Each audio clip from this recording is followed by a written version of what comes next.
वालेकुम students. Chapter number 7 lecture number 1। Students, आज हम चैप्टर नंबर 7 वेक्टर्स के बारे में पढ़ेंगे। तो आज इस लेक्चर में सबसे पहले हम इंट्रोडक्शन को देखेंगे और इसके बेसिक कॉन्सेप्ट्स। ठीक है, तो सबसे पहले है जी हमारे पास in physics, mathematics and engineering we encounter with two important quantities now as scalar and vectors. जब भी हम वेक्टर्स पढ़ते हैं तो उसमें हम दो इम्पॉर्टेंट चीज़ें जो हैं उनको डिस्कस करते हैं, एक स्केलर्स और एक वेक्टर्स। तो सबसे पहले हम स्केलर्स देखते हैं कि स्केलर की हमारे पास डेफिनेशन क्या है। A scalar quantity or simply a scalar is one that possesses only magnitude. It can be specified by a number along with unit. In physics, the quantities like mass, time, density, temperature, length, volume, speed, work are example of scalars. Basically scalar हमारे पास वो चीज़ है जिसमें सिर्फ magnitude का हम जिक्र करते हैं। ठीक है, मैग्नीट्यूड का मतलब मिकदार, क्वांटिटी। ठीक है, तो ऐसी टर्म जो सिर्फ और सिर्फ मैग्नीट्यूड जिसके पास हो वो स्केलर होगी। ठीक है, और इसकी फ़िज़िक्स में हमारे पास कुछ एग्जांपल्स मिलती हैं, mass, time, density, temperature, length, volume वगैरह। ठीक है, क्योंकि अगर हम टाइम देखें तो टाइम में सिर्फ हमारे पास टर्म होती है क्वांटिटी, मतलब हम किसी से अगर टाइम पूछेंगे तो हम पूछेंगे कि क्या टाइम हुआ है। ठीक है, उसमें डायरेक्शन इन्वॉल्व नहीं होती। जबकि वेक्टर की डेफिनेशन अगर हम देखें, a vector quantity or simply a vector is one that possesses both magnitude and direction in physics. The quantity like displacement, velocity, acceleration, weight, force, momentum, electric and magnetic fields are example of vectors.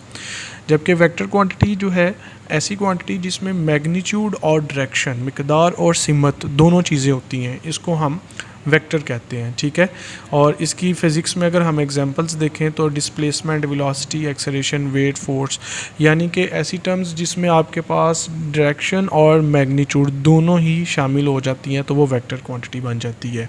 ठीक है, जैसे ये figures में भी आपको नज़र आ रहा होगा, एक शख्स है, इसने वेट उठाया हुआ है। ठीक है, तो ये कोई मूवमेंट नहीं कर रहा, डायरेक्शन नहीं है इसकी, तो ये स्केलर होगा। अब ये जो है वो किसी फोर्स के साथ फुटबॉल को किक कर रहा है, तो इसमें मैग्नीट्यूड भी शामिल है और डायरेक्शन भी शामिल है। ठीक है, इसी तरीके से ये भी किसी टर्म को ड्रैग कर रहा है। ठीक है, इसके अलावा हम बेसिक डेफिनेशंस इसमें देखेंगे। वेक्टर्स को हम किस तरह से जो है वो रिप्रेजेंट करवा सकते हैं। Geometric interpretation of vector. Geometrically, a vector is represented by a directed lines segment AB with its initial point and B is its terminal point. It is often found convenient to denote a vector of by an arrow, and it's written either as AB or as bold-faced symbol like VR in underline form. यानी कि vector को represent करवाने के हमारे पास दो तरीके हैं। या तो हम किसी भी टर्म के ऊपर एरो लगा दें, वो भी वेक्टर को रिप्रेजेंट करेगा। ठीक है, या हम यहाँ पे जो है वो इसको बोल्ड करके लिख सकते हैं या अंडरलाइन कर लें। ठीक है, यहाँ पे इनिशियल और टर्मिनल पॉइंट का जिक्र किया गया है। अब ये वेक्टर की फिज़िकल इंटरप्रिटेशन है कि हम वेक्टर को एक एरो के साथ रिप्रेजेंट कर सकते हैं। ये अगर आप देखें, जहाँ से ये वेक्टर स्टार्ट हो रहा है ये आपका इनिशियल पॉइंट होगा और जहाँ पे ख़त्म हो रहा है वो टर्मिनल होगा। तो हमेशा टर्मिनल पॉइंट बाद में आता है और इनिशियल पहले आएगा। ठीक है, तो ये एक ए बी वेक्टर है जिसको यहाँ पे ए के साथ रिप्रेजेंट किया गया, या तो इसको बोल्ड करके लिख सकते हैं या अंडरलाइन कर लें। ठीक है, इसके अलावा कुछ बेसिक्स यहाँ पे कॉन्सेप्ट्स हैं। द मैग्नीट्यूड और लेंथ और norm of vector A B or v its absolute value and is written as AB absolute or simply AB or V absolute।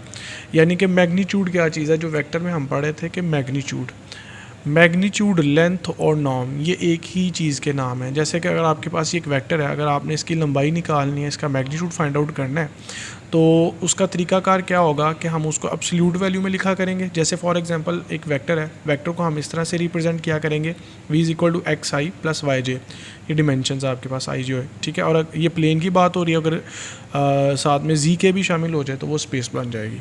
तो आप इसको लिखा करेंगे v mod is equal to square root, यहाँ पे जो आयत के साथ वाली टर्म होगी यानी कि आई का कोफिशिएंट उसका स्क्वायर प्लस जेथ वाली टर्म का स्क्वायर, और ये ऑलवेज भी आप पॉजिटिव होता है मैग्नीट्यूड। ठीक है, देन सेकंड पॉइंट है हमारे पास, a unit vector is defined as a vector whose magnitude is unity.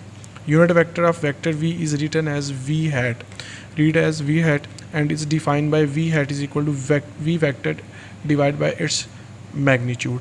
यानी कि अगर आपके पास कोई भी एक वेक्टर है आपने उसका यूनिट वेक्टर फाइंड आउट करना है। तो उसकी जो बेसिक फार्मूला है वो ये है कि आप उस वेक्टर को उसके मैग्नीट्यूड पे डिवाइड कर देंगे, तो यहाँ से आपके पास यूनिट वेक्टर बन जाता है।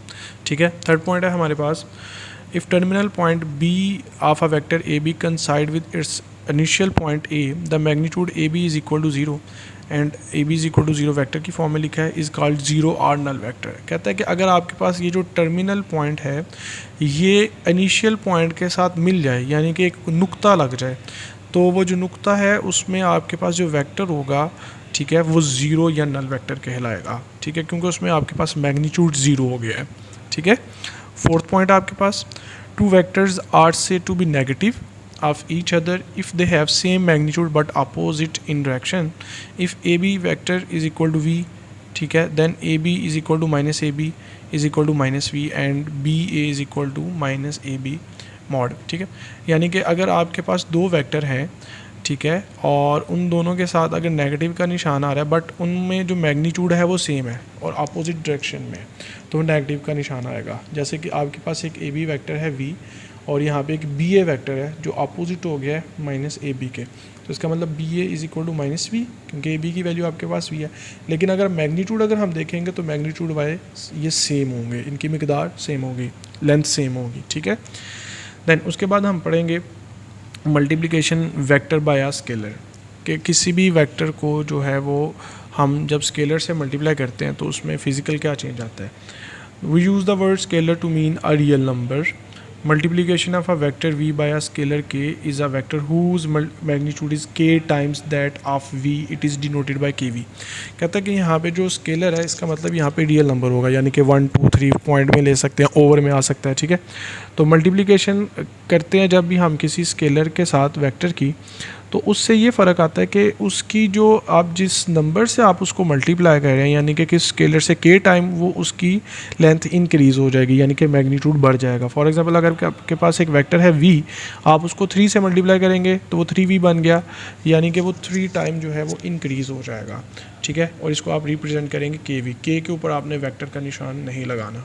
ठीक है, कहता है कि if k is positive then v and kv are in the same direction. कहता है अगर k जो आप रियल नंबर लेंगे वो पॉजिटिव लेंगे तो वेक्टर की जो डायरेक्शन, जिस डायरेक्शन में वेक्टर है वो उसी सीमत में जो है ना वो डायरेक्शन में उतने गुना जो है ना वो बढ़ जाएगा। अगर k टाइम के साथ आप उसको मल्टीप्लाई करें तो वो k टाइम उसकी लेंथ इंक्रीज़ हो जाएगी। और अगर k नेगेटिव है, if k is negative then v and kv are in opposite in direction, तो वो k जो है वो अगर नेगेटिव है तो वो अपोजिट डायरेक्शन में जो है ना उसकी लेंथ इंक्रीज़ होगी। उसके बाद हमारे पास आ जाता है जी इक्वल वेक्टर। इक्वल वेक्टर की डेफिनेशन है हमारे पास, two vectors A B and C D are said to be equal if they have the same magnitude and same direction. कहता है कि इक्वल वेक्टर्स क्या हैं, जिसमें हमारे पास डायरेक्शन और मैग्नीट्यूड दोनों की सेम हो जाए, उसको हम इक्वल वेक्टर्स कहेंगे। जैसे कि ये आपके पास ग्राफ में नज़र भी आपको आ रहा है। ठीक है, इसके बाद आ जाता है G parallel vectors. Parallel vectors की डेफिनेशन है, two vectors are parallel if and only if they are non zero scalar multiple of each other. यानी कि कहता है कि दो वेक्टर आपस में पैरेलल तब होंगे जब वो एक दूसरे के बराबर आ जाए with non zero scalar multiple. ठीक है, फॉर एग्जांपल आपको यहाँ पे एग्जांपल दी जाती है, u is equal to 3i plus 4j। ये आपके पास एक वेक्टर है और एक एन अदर वेक्टर है 9i प्लस 12j। ठीक है, अगर मैं v वेक्टर में से 3 को कॉमन ले लूँ तो ये बन जाएगा 3i प्लस 4j जो कि u के बराबर है। ठीक है, यानी कि v is equal to 3u। तो अगर आप देखें तो v और u बराबर आ रहे हैं with some scalar, non zero scalar multiple के। ये प्लस में भी हो सकता है, ये माइनस में भी हो सकता है। ठीक है, तो इसका मतलब v और u आपस में क्या है, पैरेलल है। ये ग्राफिकली आपको नज़र भी आ रहा है। देखें a और ab और यहाँ पे है माइनस ab, इसमें सिर्फ डायरेक्शन का फ़र्क आ रहा है लेकिन ये है पैरेलल। और अगर आप इसको देखें तो ये कहता है जी 3/2 ab, यानी कि 1.5 गुना जो है ना वो इससे बड़ा, लेकिन है सेम डायरेक्शन में, तो ये पैरेलल है। ठीक है, देन उसके बाद हमारे पास आ जाता है triangle law of addition. If two vectors u and v are represented by two sides ab and bc of a triangle such that terminal point of u coincide with initial point of v, the third side ac of a triangle gives vectors sum u plus v, that is, ये आपके पास एक figure है triangle law of addition की। अगर हम बात करें, कहता है कि अगर आपके पास दो वेक्टर हैं, एक u और एक v, u वेक्टर जो है वो ab साइड को रिप्रेजेंट कर रहा है और v वेक्टर bc को, ठीक है, such that terminal point of u, यानी कि जो टर्मिनल पॉइंट है u का वो मिल रहा है इनिशियल पॉइंट v से, ठीक है, कंसाइड यानी कि हेड टू टेल रूल के मुताबिक, ठीक है, इसका हेड इसकी टेल के साथ मैच कर रहा है। और यहाँ पे अगर हम देखें AC, तो ये इसका रिजल्टेंट वेक्टर है, तो रिजल्टेंट वेक्टर इन वेक्टर्स को हम ऐड करके निकाला करेंगे, ठीक है, जैसे कि AB यानी कि AB plus BC is equal to AC, और AB हमारे पास क्या है जी U, ठीक है, और BC हमारे पास यहाँ पे V आ गया which is equal to AC, ठीक है स्टूडेंट्स। देन उसके बाद हमारे पास डेफिनेशन आ जाती है position vector. The vector whose initial point is the origin O and whose terminal point is P is called the position vector of the point P and it written as OP। यानी कि position vector आपके पास क्या होगा, ऐसा vector जो origin में से generate हो रहा है, ठीक है, और उसका पोजीशन अपना टर्मिनल पॉइंट कोई भी एक पॉइंट P है, ठीक है, तो इस तरह के वेक्टर को हम पोजीशन वेक्टर कहेंगे। जैसे ये आपको ग्राफ में नज़र आ रहा है, O से P और O से P देखें ओरिजिन से जनरेट हो रहा है, ठीक है। इसके अलावा अगर हम देखें, कहता है the position vectors of a point A and B relative to the origin O are defined by OA is equal to A vector and OB is equal to B respectively in this figure by triangle law of addition। अगर आप यहाँ पे देखें इस figure में, तो कहता है कि अगर आपके पास दो वेक्टर्स हैं तो आपने अगर उसका अपना दोनों के दरम्यान में डिफरेंस निकालना, वेक्टर बनाना है उन दोनों वेक्टर से, एक ए वेक्टर है O से A और एक वेक्टर B है O से B।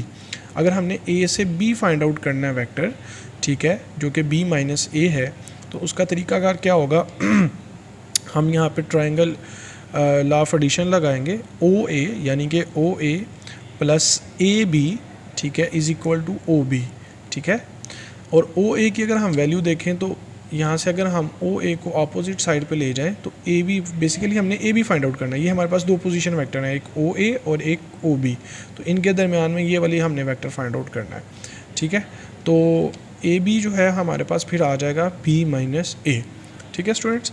तो ये आज का हमारा टॉपिक था जिसमें हमने इंट्रोडक्शन देखी है। इंशाल्लाह हम नेक्स्ट लेक्चर में 7.1 के कुछ क्वेश्चंस करेंगे और ये हमारी बेसिक कॉन्सेप्ट था। ओके जी, अल्लाह हाफिज़।